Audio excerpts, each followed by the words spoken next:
দেশ সংকটকালীন অবস্থার মধ্য দিয়ে যাচ্ছে, সতর্ক থাকতে হবে বললেন নাহিদ। ডাক, টেলিযোগাযোগ ও তথ্যপ্রযুক্তি মন্ত্রণালয় এবং তথ্য ও সম্প্রচার মন্ত্রণালয়ের উপদেষ্টা মোহাম্মদ নাহিদ ইসলাম বলেছেন, দেশ একটি সংকটকালীন অবস্থার মধ্য দিয়ে যাচ্ছে, সবাইকে সতর্ক থাকতে হবে। শনিবার ২ সেপ্টেম্বর ফেনীর ছাগলনাইয়ার রাধানগরের দক্ষিণ আন্ধারমানিক এলাকায় বন্যাদুর্গত এলাকা পরিদর্শনে এসে তিনি এ কথা বলেন। নাহিদ বলেন, পার্বত্য চট্টগ্রামে সরকারিভাবে ইন্টারনেট বন্ধ করার কোনো ঘটনা ঘটেনি।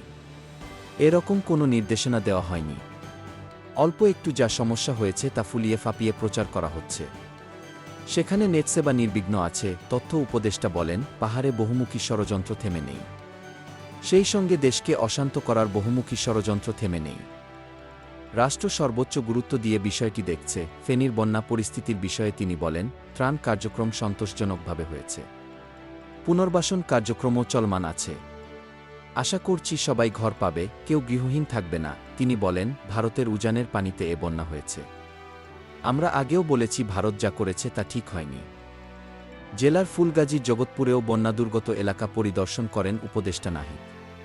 এ সময় উপস্থিত ছিলেন ফেনী জেলা প্রশাসক মুসাম্মদ শাহিনা আক্তার ও পুলিশ সুপার হাবিবুর রহমান প্রমুখ। Desk report, BE news.